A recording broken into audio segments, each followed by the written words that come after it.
জন্মালে সার্টিফিকেট হয়, স্কুলে ভালো করলে, ভালো খেললে, নাচলে, গাইলে, লিখলে আরও সার্টিফিকেট।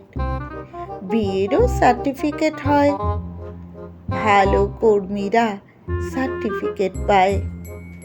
সত্যি বলতে একটা মানুষকে সার্টিফিকেটেই বানিয়ে তোলা যায়। আর এরপরে মৃত্যুর সার্টিফিকেট তো আছেই। গাছ, জন্তু, পাখি, পোকা, নদী, ডোবা, মেঘ, তারা, গ্রহ, পাহাড়, কুয়াশা, ওদের এসবের বালাই নেই। অবশ্য একটু ভুল থেকে গেল, ফুল ও কুকুররা সার্টিফিকেট পায়।